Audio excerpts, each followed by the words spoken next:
Hey everyone, I know it's been quite a few weeks since I've last done a video, but I figured it's better doing a video with some sort of substance rather than just throwing out random videos like a lot of people on YouTube do. Well anyway, today what I've got for you is my hacked iPod Touch. This installment is going to be the just going through all the features of what I've got on here. And I'll also post another video of a general way of how to do it, because I'm not going to go into too much detail, obviously for legal reasons, blah blah blah. But yeah, like I said, this is just showing what I've got for my hacked iPod, and then the next one will be saying how you can do it for yours. So I'll go ahead here and wake it up. That's my background I made for myself. I mean, if anybody wants this, then if you just drop me a message, I'll stick it on my Flickr account, and you can grab it from there. Just open it up. And I mean, straight away you can see that that's not the default iPod Touch icons. You can see all the standard ones along the top here, and it stops at settings. Now here I've got the instant messenger client Apollo, which is really easy to get once you install this application here called Installer. What you can do with Installer, the majority of applications that you'll want are going to be available through Installer. However, some you'll have to actually SSH onto your iPod via your network. But I mean, Apollo you can get straight off the installer application, so off their website, and that's basically the best instant messaging client that I've seen for the iPod and the iPhone. And here, as I was saying before, is the installer.app. That's version 3. If we go through to this, I mean, I'm not going to show you Apollo because that's got all my instant messenger details, and I don't want to be showing you guys that. So it's refreshing sources now. Excuse me. Oh, there's an update, so we'll do that. So it's just updating along the bottom. All the statuses go along the bottom here. So if it's downloading, installing, cleaning up, etc. We'll see if there are any new apps updated. Please restart installer.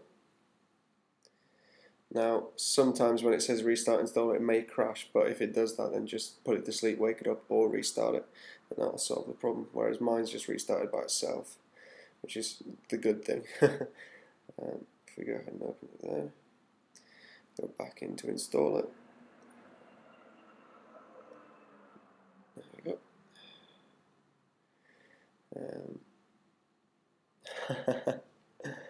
This didn't normally come up, but they've clearly been getting a lot of traffic onto the website, so it now gives you an option to donate to the website, which I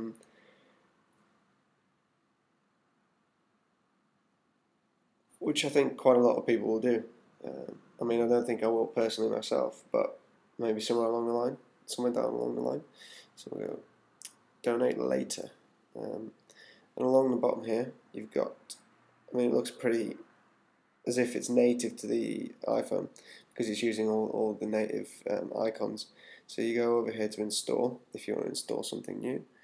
There's a bunch of things here that you can actually install for yourself. Let's see, recent packages. No, there's nothing. That's interesting. What they've had, it wasn't here yesterday, but they've actually got the iCal fix for the touch, so you can, well, I may actually do this now. You'll be able to install this, and it'll add the plus onto your calendar if you've got a touch, and then you'll actually be able to add calendar events. And in fact, what I may do, actually no, I'm not going to. I'm not going to install that. Not on the video anyway. That's interesting. Yeah, so it's one of today's recent ones. So if you go update as well, update in the middle will give you any updates to the applications you currently have installed. Uninstall will let you uninstall any of the applications that you've got. Sorry guys, I'm a bit wavy today.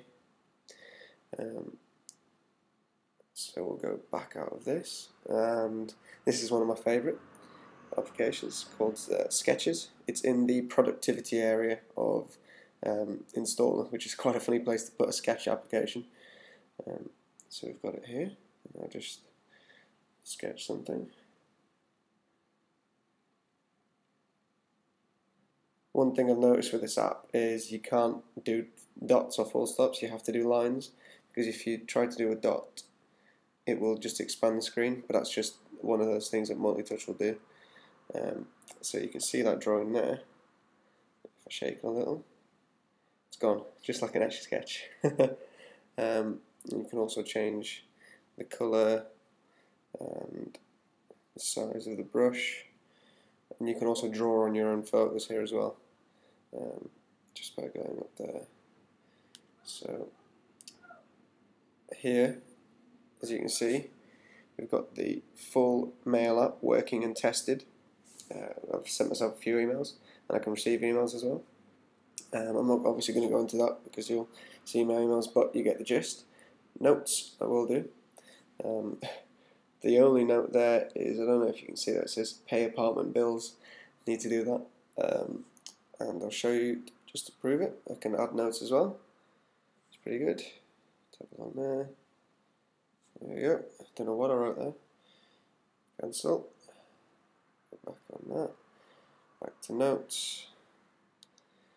I've got the weather app. It's Brussels, where I am right now. And that's London. Obviously working. I'll show you the back of them as well. There you go. Everything works fine. And then one of my favourites.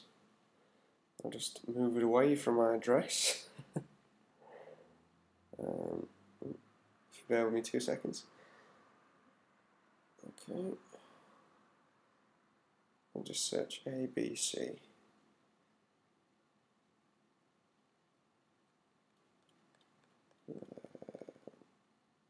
This will do. See what happens there. It's going to load up something. Not sure what it'll load up.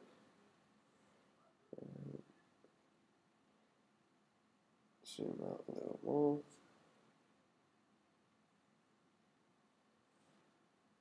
A little bit more.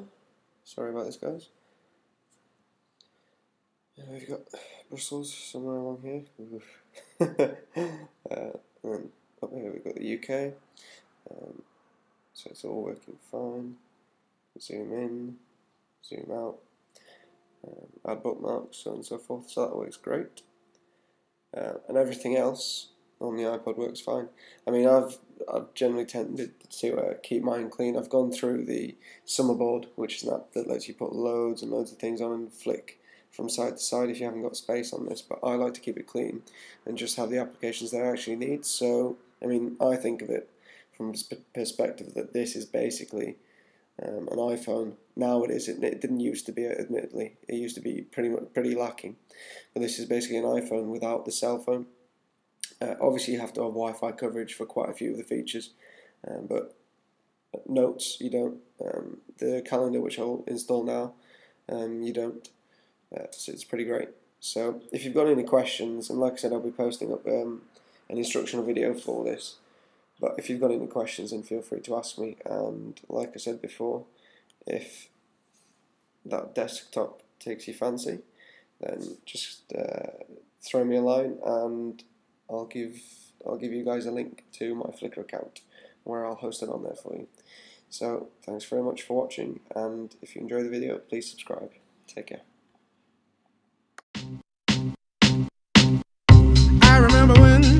I remember when I lost my mind.